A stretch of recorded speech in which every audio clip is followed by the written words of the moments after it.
Continue recording. Hi. How you doing? Good, I'm doing good. How are you? I'm pretty good. We got a call just basically that you were just reporting vehicles throughout the, I guess that we're driving around the IBC. Okay, what happened? I'm sorry? What happened? What happened? Yeah, what happened? It was just that we had received a call that you were reporting vehicles while they were passing by the IBC. Okay. Are you from the area? Yeah. Yeah. Mm-hmm. Do you have an ID on you just that this much knows that I'm in contact with you? This is a consensual encounter? No, we actually got a call. How come it's not consensual? Well, because we had parties that were asking for me to check out with you.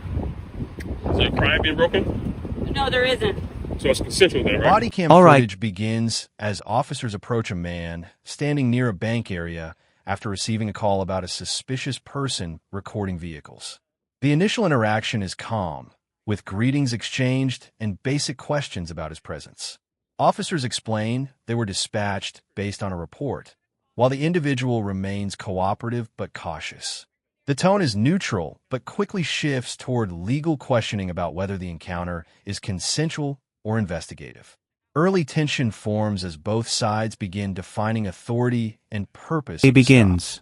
Well, it's not consensual, because if it was consensual, then that would be just me making contact with you without me being dispatched to you. Well, since there's not a crime, then you have no investigation, right? Well, no, it is that's the reason why I'm here. I didn't know that you were standing behind the IBC bank. Is suspicion a crime? No, it's not. So you have no reason to be here, right?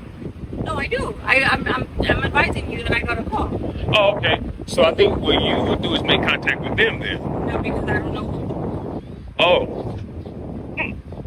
So you just got an anonymous call. Just this much. Okay. Well, I don't really give ID. Well, you're required to right now because obviously I got a call. It's not a consensual encounter. I'm only required to give ID. I believe it's 3802 Penal Code. I'm only required to give ID if I'm lawfully arrested. I'm not lawfully arrested. Well, no. Obviously, if you're arrested, then yes, right. Obviously you're required to give your information. Mm-hmm. But what I'm trying to make you understand is this isn't a casual encounter. I just didn't drive by here and just say, hey, okay, let me check out with this guy. That's not what happened. Okay, so I didn't know that you were out here. You're right. Okay. So in terms of your investigation was a suspicious person. Yeah, that's how the call came. And obviously you're not doing anything wrong. I mean, I can see that you're just standing here with your phone. Mm-hmm. I mean, I'm not. You know what I mean? So and why you're not in any trouble. I mean, I wouldn't know that. If I surrender my Fourth Amendment, I could be wanted. Discussion intensifies as officers request identification, arguing the encounter is not consensual due to a dispatch call. The individual challenges this, stating that without a crime or suspicion, there is no lawful basis to demand ID. Officers reference policy and prior dispatch information, while the man cites constitutional protections and penal code standards requiring lawful arrest or reasonable suspicion. The exchange becomes a detailed legal debate over what constitutes a lawful detention versus a voluntary And I'd be surrender Fourth Amendment, then I could be in trouble. In trouble for what? I'm just saying, in hypothetical scenarios, we watch cops all the time, right? It still comes on TV. When someone surrenders their Fourth Amendment, such as their ID, you guys run that through NCIS, and then you go, or ASIS, you're right, and you run their system, their information is look for warrants. So now they surrendered their Fourth Amendment, then they're subject to arrest. Okay, so do you understand the reason why I'm here? Yeah, I totally understand that, but that would be like in a whole different circumstance, right? This isn't a traffic stop or anything like that, and Right. it's not a casual encounter. Mm-hmm. I mean, you can just provide me information. We did get a call that you were out here recording vehicles. Again, you're not committing any crime. Mm-hmm. The only thing is that I got dispatched here. Okay. No rings. You're not married? No, sir. Why not? No need to be. No need to be? Oh, wow. Woo. If you don't mind, I'll be out of your hair. It's kind of hot out here, and you can continue. Hey, it's a good shade. Look at this shade tree. Yeah, unfortunately, I cannot assist you with your investigation. That's not my job. I'm not going to do that. So even identifying me will be assisting you with your investigation. Well, the thing is that I don't know you personally. You're not supposed to. I'm a private citizen. Yeah, of course. So Right. what I'm saying is I got dispatched here. Well, you gotta So know. it's not a consensual encounter, right? You do have to identify, is what I'm saying. One officer begins the hypothetical discussion about rights, warrants, and how identification can be used to check records through law enforcement systems. The individual pushes back, warning that surrendering identification may expose a person to unnecessary scrutiny without probable cause. The conversation shifts into broader philosophical territory, with references to Fourth Amendment protections and the consequences of voluntary compliance. Both sides speak over each other at moments, revealing confusion and differing interpretations of constitutional procedure in real-time policing scenarios. How you do it? I don't have to identify. Because it isn't a How long you been an officer? A few years. Few years. You know, I got a question. This is hypothetical speaking. This is not, I'm not insinuating nothing. This is a hypothetical conversation. When officers encounter a member of the public, and a member of the public explains to them their right. Okay. I can hear you. I can multitask. Okay. Name? How's it going? Officer Mugia. Badge number? 747. 747. What was your badge number? 747. Okay, just like a hypothetical question.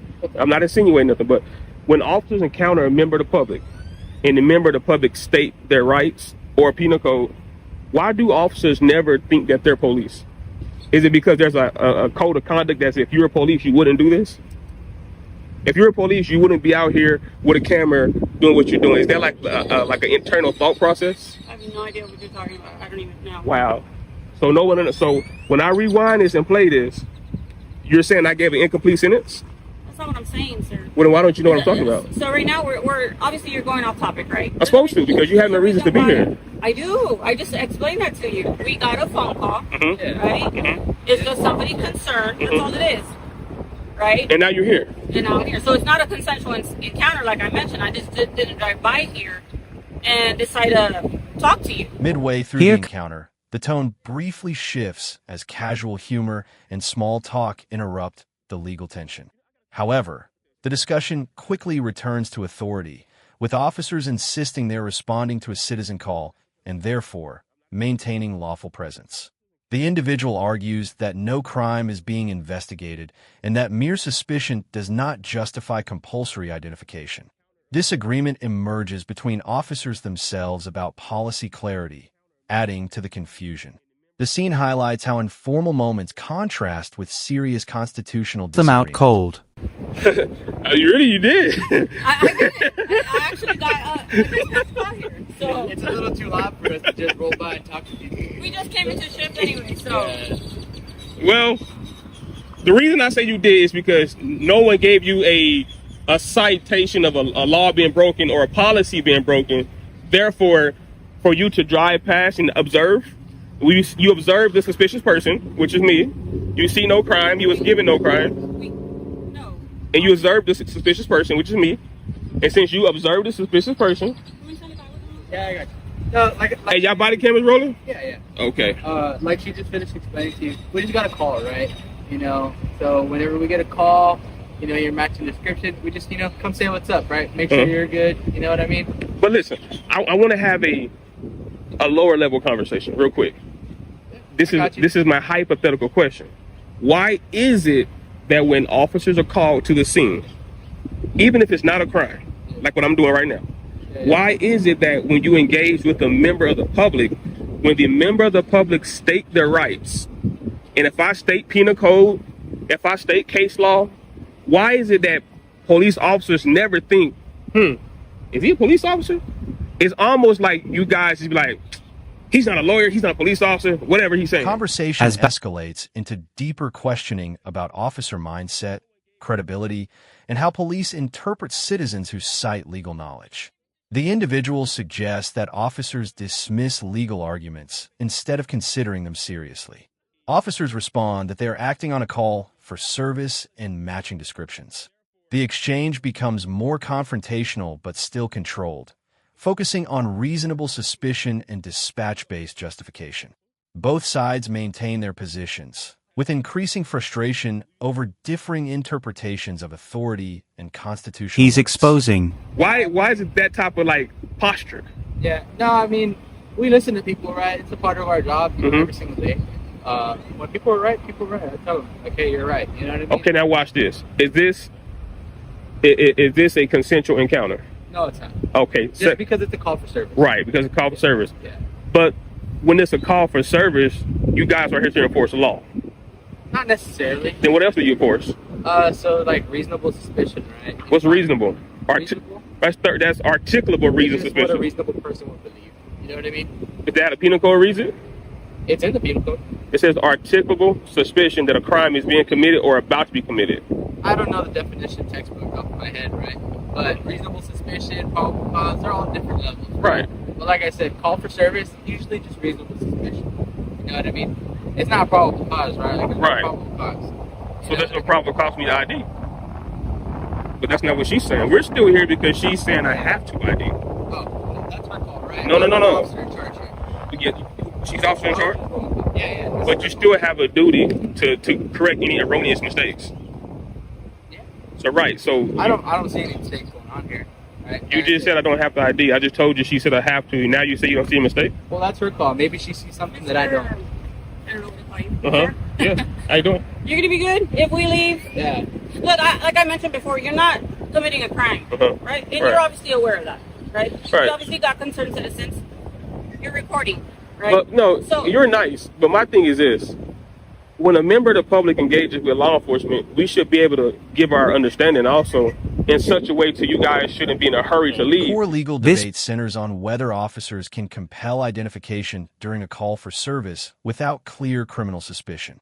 The individual repeatedly asserts Fourth Amendment protections and argues that reasonable suspicion is insufficient without articulable crime evidence.